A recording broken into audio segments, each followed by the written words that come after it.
नीति वचन 18:21 में लिखा है कि मनुष्य की जीभ में मृत्यु और जीवन दोनों है, और जो उसको इस्तेमाल करना जानता है वही उसका फल भी खाएगा।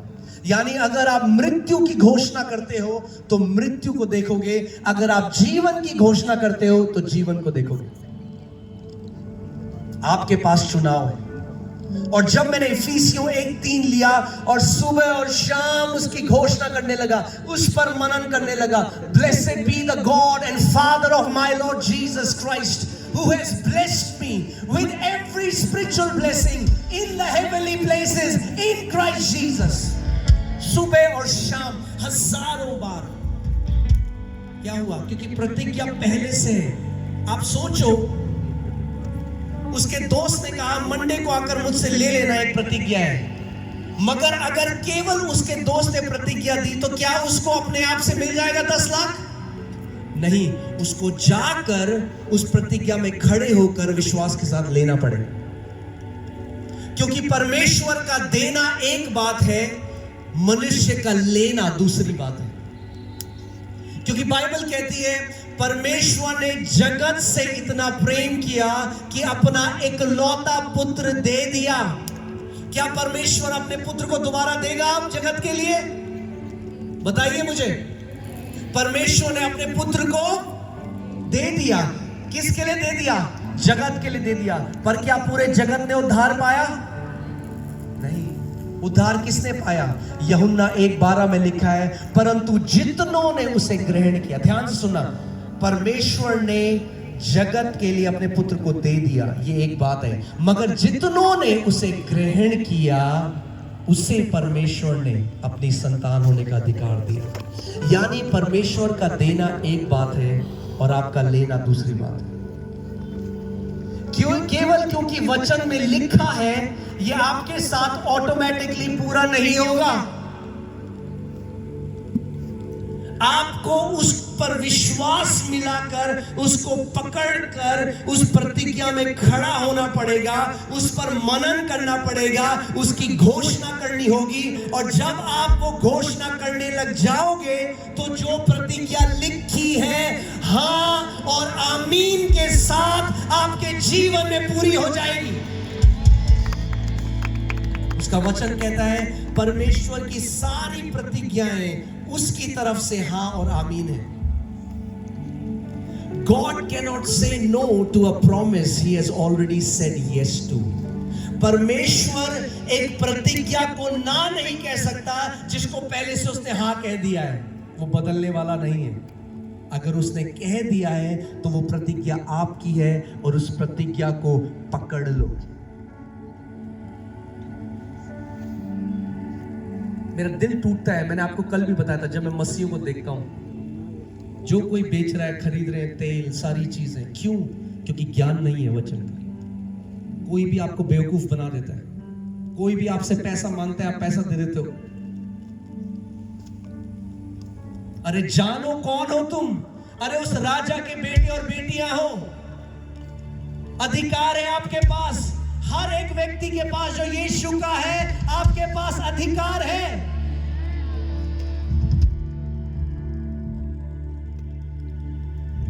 रांची में आपको वही अधिकार के बारे में सिखाने आया हूं कि जो अधिकार परमेश्वर ने मुझे दिया है वही आपके पास भी है।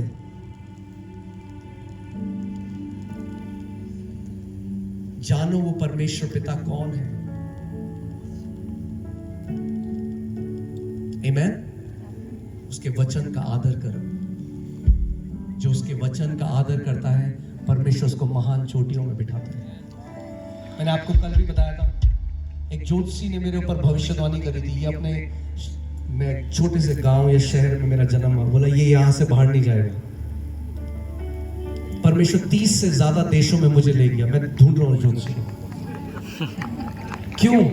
जो वचन पर मनन करते हैं उसका वचन, आप जानते हो वचन कहता है धन्य है वे जो यहोवा के वचन पर दिन और रात मनन करते हैं।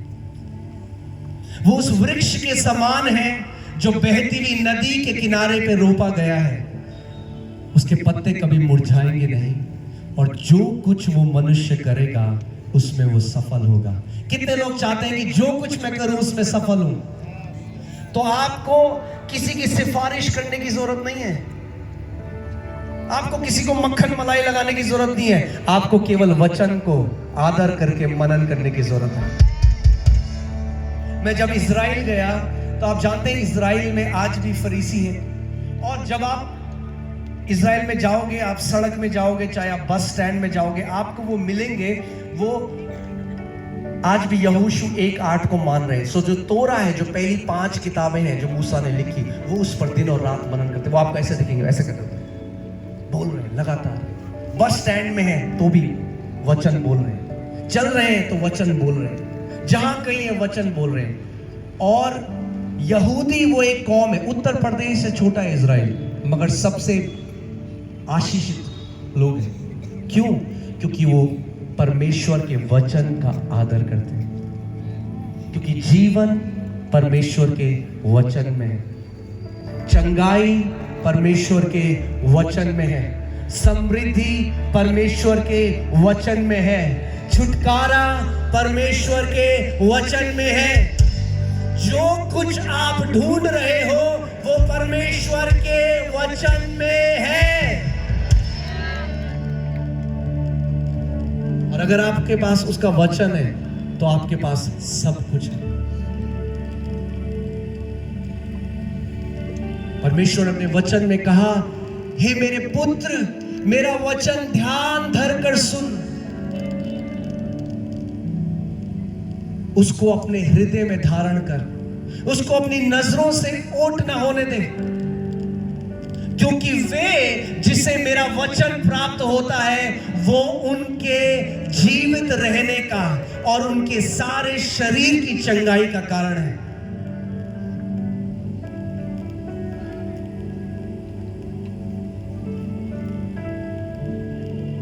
मैं जहां कहीं जाता हूं, मैं कलीसिया को केवल एक बात बोलता हूं, शॉर्टकट ढूंढना बंद कर दो, अपना स्वयं का विश्वास बनाना शुरू करो।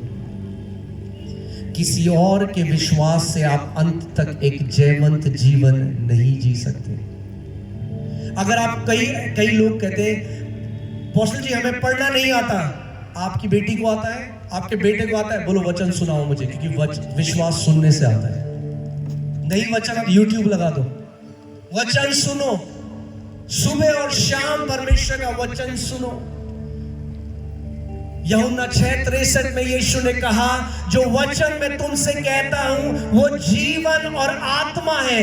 जब आप उसके वचन के अधीन आते हो तो परमेश्वर के जीवन के और परमेश्वर की आत्मा के अधीन आते हो। हमारे पास ज्यादा समय नहीं है, मैं चाहता हूं कि आज जो बीमार है मैं उनके लिए प्रार्थना करूं। आज आखिरी दिन है, मैंने आपको पहले दिन भी सिखाया था, विश्वास केवल दिल में मानना नहीं है, विश्वास दिल से विश्वास करना और मुंह से अंगीकार करना है। आज क्या विश्वास करते हो आप? विश्वास करते हो कि यीशु मसीह आज आपको पूरी बीमारी से छुटकारा देगा?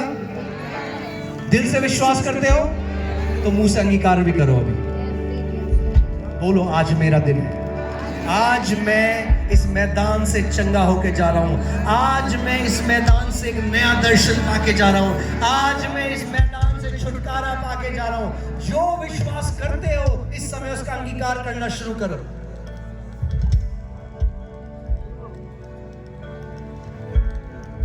मैंने आपको बताया था, गिनती की पुस्तक में परमेश्वर ने कहा, जो बातें तुमने मेरे कानों में कही हैं वही मैं तुम्हारे साथ करूंगा।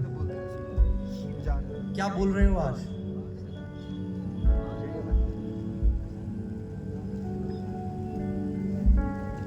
आज आप इतनी गवाहियां सुनते हो,